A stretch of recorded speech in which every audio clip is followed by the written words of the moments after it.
Hello అందరికి welcome back to Dolly dumplings. ఇవాళ recipe వచ్చేసి ఆలూ కర్రీని ఎలా చేసుకోవాలో ప్రాసెస్ ఏందో చూసేద్దాము. ఈ కర్రీ బగారా రైస్లో కానీ వెజిటేబుల్ రైస్లో కానీ రోటీ చపాతీల్లోకి చాలా బాగుంటుందండి. మీరు కూడా తప్పకుండా ట్రై చేసేయండి.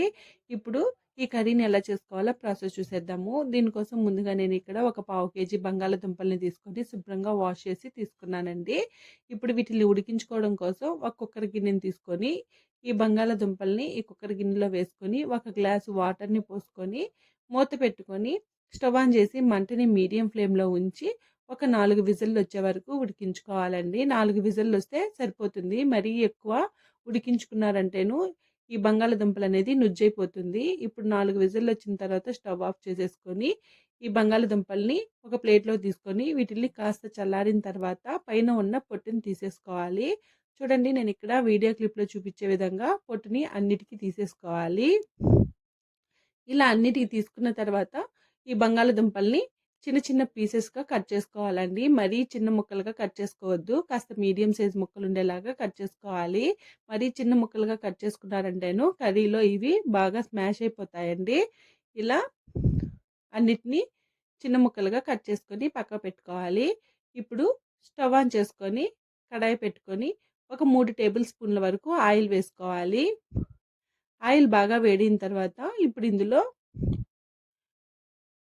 2 యాలకులు అలాగే 3 లవంగాలు ఒక దాల్చిన చెక్క వేసుకొని కాస్త చిటపటలాడిన తర్వాత ఇప్పుడు ఇందులో ఒక పెద్ద సైజు ఆనియన్ని సన్నగా చిన్న చిన్న ముక్కలుగా కట్ చేసి తీసుకోవాలి. అలాగే ఇందులో 3 కారం గల పచ్చిమిర్చిని సన్నగా పొడవుగా కట్ చేసి వేసుకొని 2 రెమ్మలు కరివేపాకు వేసుకొని మంటని మీడియం ఫ్లేమ్లో ఉంచి ఆనియన్స్ లైట్ గోల్డెన్ బ్రౌన్ కలర్కి చేంజ్ అయ్యే వరకు వేయించుకోవాలి.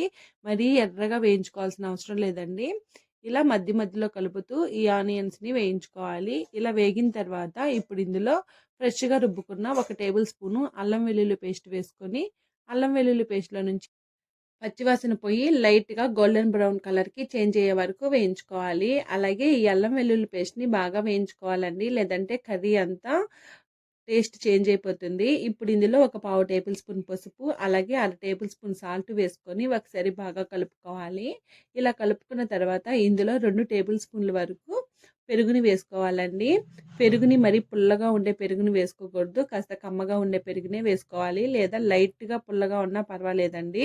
అలాగే ఈ పెరుగుని వేసుకునేటప్పుడు మంటని లో ఫ్లేమ్లో ఉంచి పెరుగుని వేసుకోండి. మీరు హై ఫ్లేమ్లో పెట్టి పెరుగుని వేసుకున్నారంటే పెరుగు విరిగిపోయినట్టు అయిపోతుంది. ఇలా పెరుగులోంచి ఆయిల్ పైకి తేలే వరకు మధ్య మధ్యలో కలుపుతూ వేయించుకున్న తర్వాత ఇందులో 1 టేబుల్ స్పూన్ ధనియాల పొడి అలాగే 1 టేబుల్ స్పూన్ కారం వేసుకొని ఒకసారి బాగా కలుపుకోవాలి. చూడండి, ఇక్కడ గ్రేవీలో నుంచి ఆయిల్ పైకి తేలింది కదా.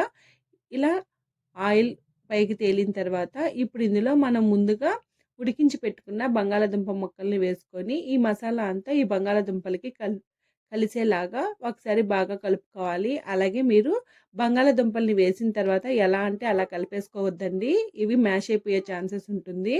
చూడండి, ఇలా కలుపుకున్న తర్వాత ఇప్పుడు ఇందులో ఒక పెద్ద సైజు గ్లాస్ నిండా వాటర్ని యాడ్ చేసుకొని ఒకసారి బాగా మిక్స్ చేసుకోవాలి. ఇలా కలుపుకుని మంటని మీడియం ఫ్లేమ్లో ఉంచి మూత ఉంచి ఒక 5 నిమిషాల పాటు ఉడికించుకోవాలి. ఒక 5 నిమిషాల తర్వాత మూత తీసి చూడండి, ఆయిల్ అంతా పైకి తేలింది కదా.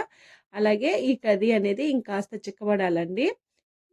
ఇలా కర్రీ ఉడికేటప్పుడు ఒక 1/2 టేబుల్ స్పూన్ జీలకర్ర పొడి అలాగే వేయించి పొడిగొట్టుకున్న కస్తూరి మేతిని ఒక పావు టేబుల్ స్పూన్ వరకు వేసుకోవాలి.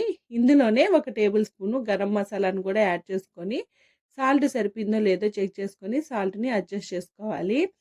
చూడండి, ఇక్కడ కర్రీ కాస్త పలచగా ఉంటేనే తర్వాత చల్లారిన తర్వాత కొద్దిగా చిక్కబడుతుందండి.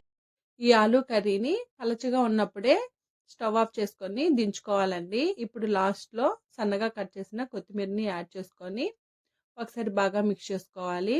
అంతేనండి. దీన్ని సర్వింగ్ బౌల్లోకి తీసుకొని మీకు నచ్చిన చపాతీతో కానీ బగారా రైస్తో కానీ ఏ కాంబినేషన్లో తీసుకున్నా టేస్ట్ అయితే చాలా బాగుంటుంది. మీరు కూడా తప్పకుండా ట్రై చేసేయండి. అలాగే మరిన్ని రెసిపీస్ కోసం మన ఛానల్ని సబ్స్క్రైబ్ చేసుకోండి. అలాగే నోటిఫికేషన్ సింబల్ని ఆన్ చేయండి. Thank you for watching.